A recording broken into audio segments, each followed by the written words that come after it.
folks. The NFL season is here. Jamal Adams is not going to be or may not be out there for Seattle. Cooper Kupp is not going to be, may not be out there for the Rams. We're just going to, for the sake of this argument, assume Cooper is out, okay? Whose absence will have the greatest impact? Jamal Adams not being out there for Seattle. Cooper Kupp not being out there for the Rams. Easy. It's Kupp. Yeah. We've done this without Jamal already. We have an insurance policy in Julian Love and Kobe Bryant being able to play that safety spot too. It has to be Cooper Kupp because what Cooper Kupp does is he holds a defense accountable. It makes them be honest. You always have to account to where number 10 is. He goes in motion. You adjust. There's eyes on him. It's rare that an offense looks at a guy on defense and say, okay, we got to go away from him. We got to know where he is at all the time. It's more, okay, what's the box? Is the safety down? Is he up? Where's the 1-3 technique? You're talking about guys on the defense, but you're not necessarily talking about the names. Now you get guys like Aaron Donald, who you need to know where he's at all the time.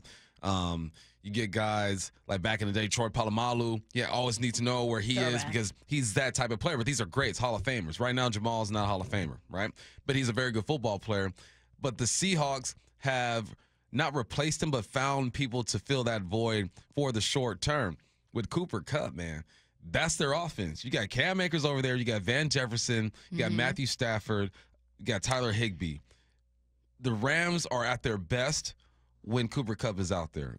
Over here in Seattle, we've done this without Jamal. And I'm not saying we want to continue to do this without Jamal, but we've done this before. So it has to be Cooper Kupp. It's kind of opposite problems. Like the Seahawks had to learn to adapt to life without Jamal basically since he's been here. Initially, you loved having him out there. He gave you this new, unique way to use your defensive backs. And then he was injured. And then he was obviously injured for all of last year. So they've had to adapt. They've had to bring in different personnel. They've had to change things up.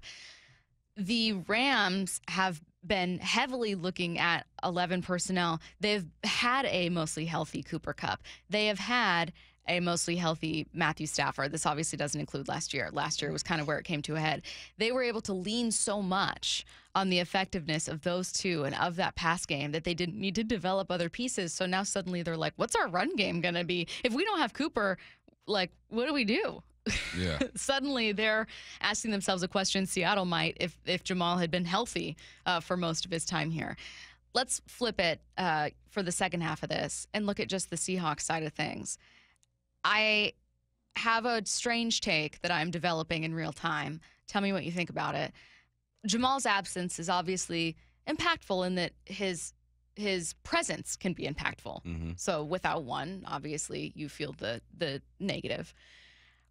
We don't know what Devin Witherspoon's presence will be like, but I feel more confident about your depth at safety and about this team's ability to win without Jamal Adams than I do necessarily about the depth that you have at corner.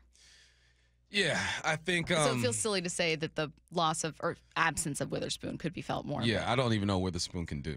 Yeah, exactly, and that's why it feels silly. But we've seen it in college. I know what he did when he was over there with Illinois. I know what his attributes are, but I've never seen him play in a football game in the NFL where you have to make tackles, you have to make plays.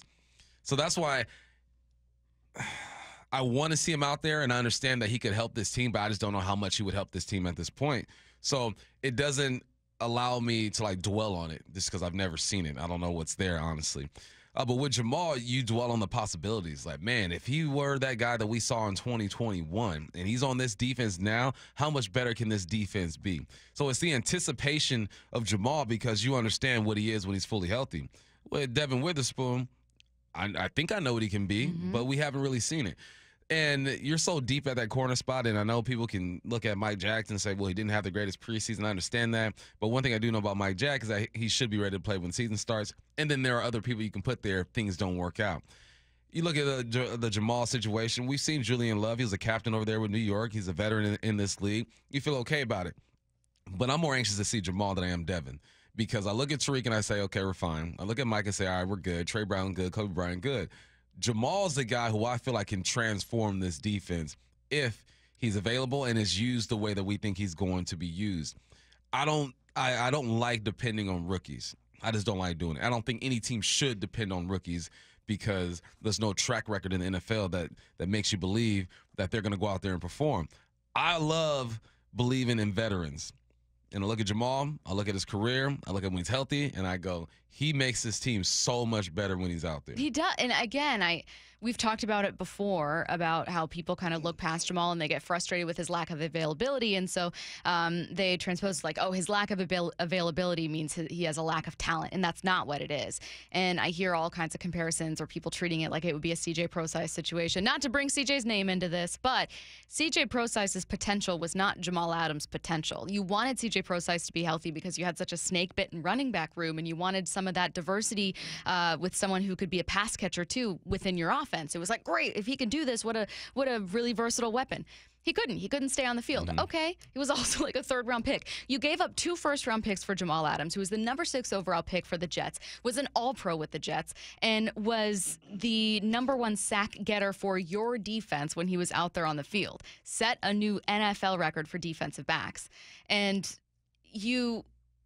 I think that people looked at him and they were like, he's not like rangy, right? Like, no, of course he's not Earl Thomas. And maybe we've been spoiled here in Seattle with defensive back talent, but I don't need my strong safety to be the best coverage guy on the team, like the absolute best coverage guy. I'm okay. Be a tackler. Exactly. I'd rather have him be really sound there. And Jamal can be and can add a really interesting dynamic to your defense. And I think way too many people look past that because they're frustrated with his lack of availability. Yeah, it's okay because you haven't seen him out there, and so he has to gain your trust again. I completely understand that.